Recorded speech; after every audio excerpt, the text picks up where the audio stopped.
Okay, Mike Barlack here to entertain you with the help of Huey. It's killing me. Her Love is Killing Me. The new song from Weather, minus the ED. Not that Weather. That would be oh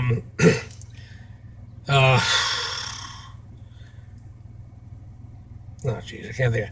All right, I'm in a car and I'm going to be driving, so I won't be able to pause when I'm trying to think. No, not Collective Soul. Creed. They're the one with the song Weathered. But anyways, Huey Lewis and the News, the new album is Weather. And this is kind of in part an experiment and also another way to tell a story while en route to work, because my time is so vast. Anyways, I won't be able to touch the recorder or anything because that would be technically a legal violation. So you're just going to have to see there and watch me mentally struggle as I'm making this video. And we'll see how it goes. Yeah, that song was Her Love is Killing Me, the new single from Huey's new album, Weather.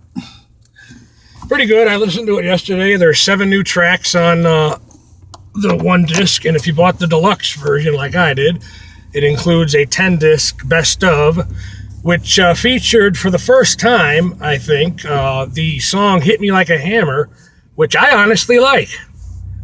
I honestly always liked that song. Proceed with caution here. You got kids going to school, which is a good thing, I think. After all, it is a government-funded organization. Anyways, but Hit Me Like a Hammer was from their Hard at Play album, which I believe came out in 91.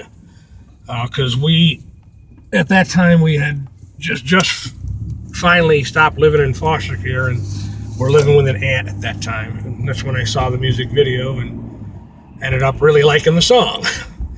But it's the first time I've seen it on a best of compilation, Hit Me Like a Hammer.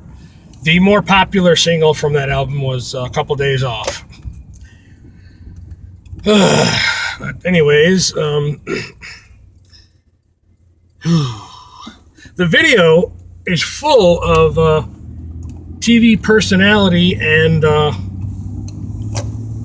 TV personality and sitcom stars, including Putty, one of my favorite characters from the Seinfeld show. Now, interesting enough, I love that show, but my favorite characters are not one of the 4. My favorite characters are actually Putty and Mr. Peterman. those are my favorite characters from that show. But anyways, the video is pretty interesting. Yeah, the fact that the new album came with one disc with 7 new tracks and then a best of, it's like they're saying, here's 7 new songs from us, but don't worry, if you don't like any of those, here's a disc with 10 tracks that we at least have some idea that you like. Back in Time is on there, because obviously people still rave about Back to the Future, and I would be willing to bet there are people that would purchase the CD just for that fact alone.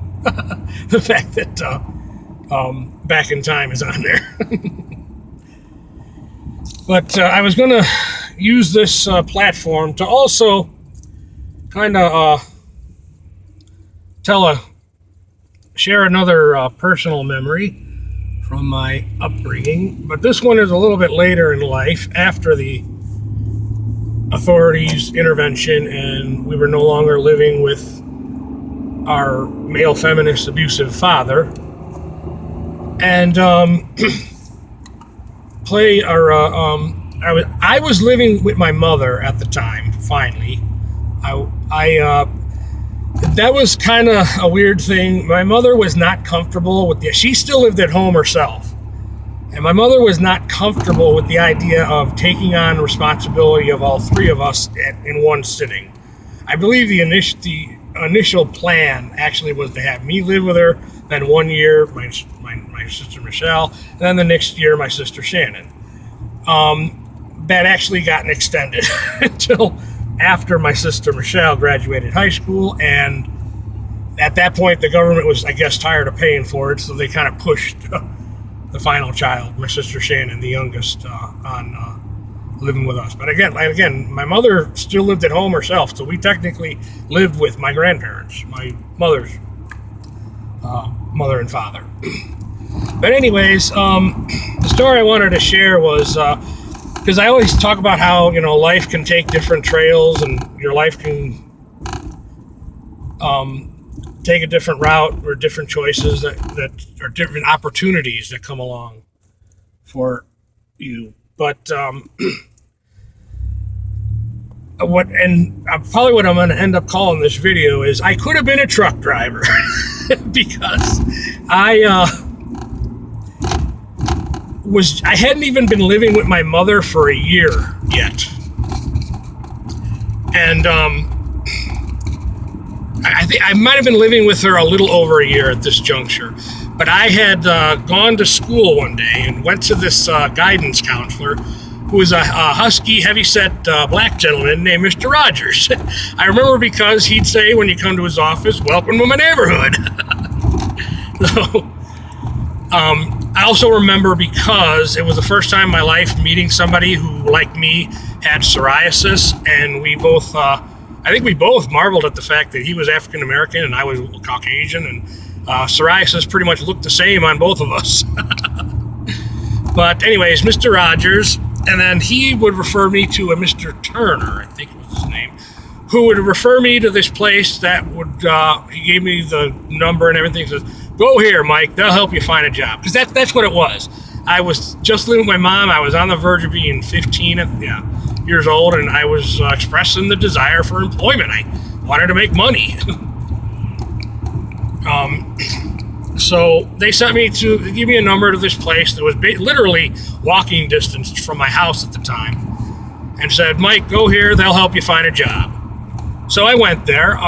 It was, we got paid by the hour, but it was only like 2 hours a day for the summer, or was it after school? I don't remember all the details. It might have just been 2 hours every day on the weekend, Saturday, Sunday, because I was technically still in school.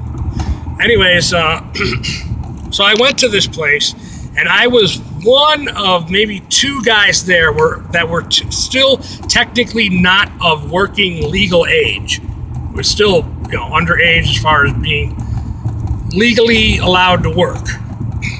So there was me and one other guy that were in that predicament, and everybody else there was at least 16, if not 18, 19, and already graduated high school. But they had this thing where if you wanted to be a truck driver, they would train you to be a truck driver. So I was like, okay, I can make money doing that, And so I was gearing to become a truck driver. But unfortunately, at the time, I still was not of legal age, so I was basically told, come back next year or the year after that or whatever. But I still got paid for the time that I was there, so in a way it was kind of like a job, but not really. So anyways, I could have been a truck driver, but when I think about it, would that have been a good thing or a bad thing? Because as naive as a life I've had,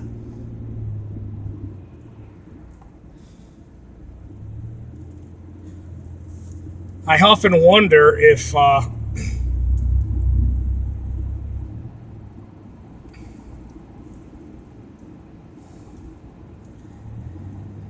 that would have been a good thing, because as naive as of a life that I had, I was like, would I have met with foul play, or something, because I was so naive of the world around me, given the 6 years of prison that I lived in.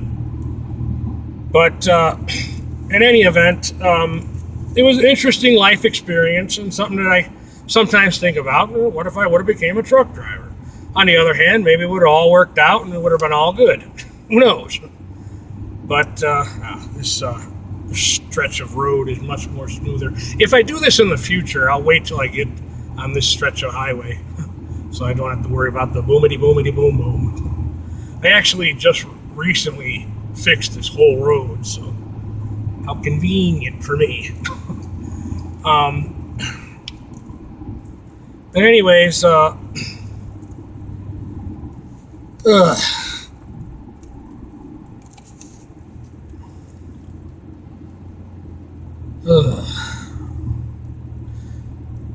I've been living with my mom, maybe a little over a year at this time in my life. I had just turned 15. Yeah, that's probably what it was. Because I was under the impression you had to be 16 to work, which I was right. But I think you had to be older than 16 to be a truck. That's what it is. Now that I'm thinking about it and I'm sharing this memory, that's what it is. Because I went there and I was only 15. They were only interested in the guys who were 18 or older to teach to become a truck driver. Like I said, I was basically told to come back in a couple of years.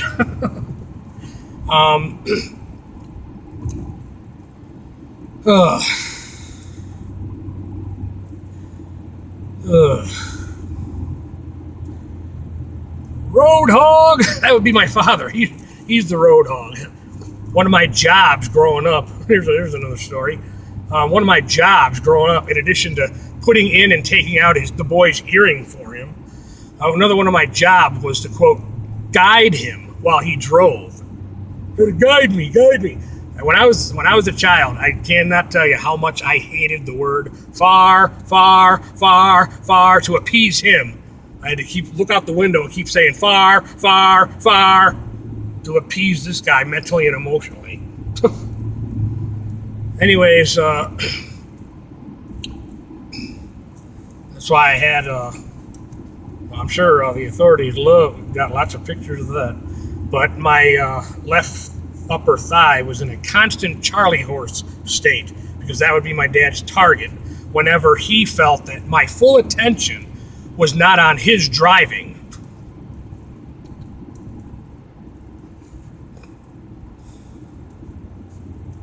So whenever the bruising would begin to heal, there'd be new bruises there. Anywho,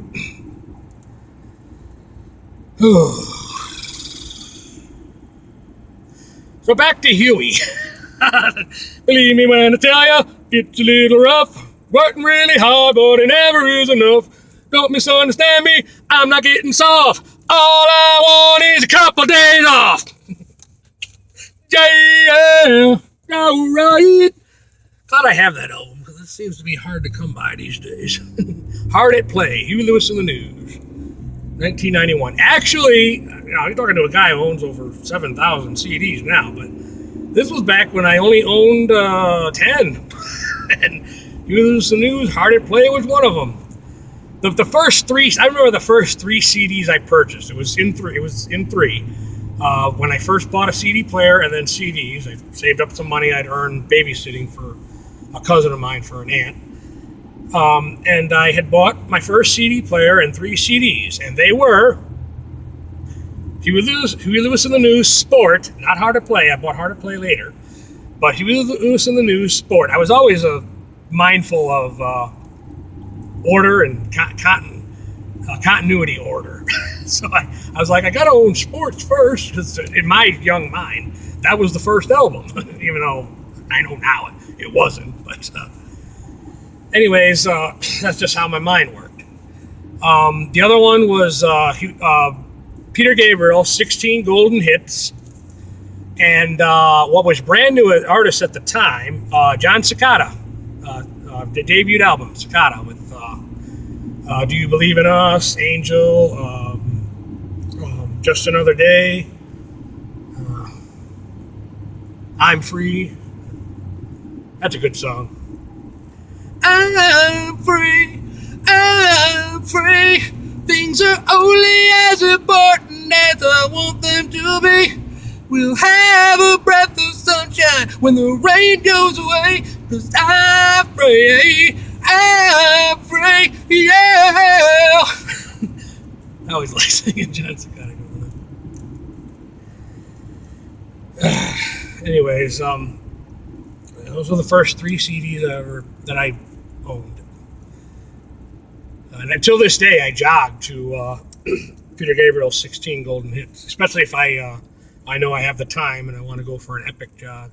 That's like my go-to CD for jogging. Even though in more recent years, I've been taking to YouTube viewing while I do that. But still jog to my CDs from time to time, especially if the sun's out, which is good. Because if the sun's out, I can't see the screen when I'm jogging anyways.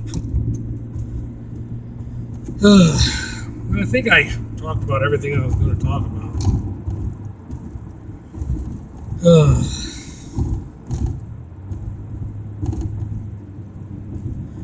Now, Roadhog is probably what my father does now that he doesn't have me there to guide the boy. He doesn't have the comfort of me, his child, looking out the window and saying, far, far, far. All right, I'm going to wrap up here. I don't want to be on company property when I get to work because I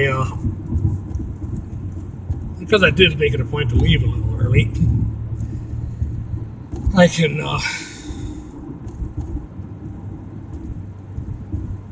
drive a little slow because we're on a road that's a little bit rougher now. But I think I talked about everything I'm going to talk about. Oh, okay, I'll share one more memory. I'll end this video with sharing one more memory that is Huey Lewis and the News related.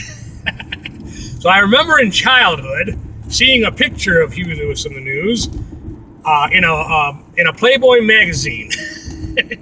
It was just a simple little picture of Huey there, looking up from the inside of a PB mag, and looking up and with eyes wide and a big old smile on his face. I don't remember exactly, but I would imagine he was probably looking up from the centerfold. But that was a long time ago, kids.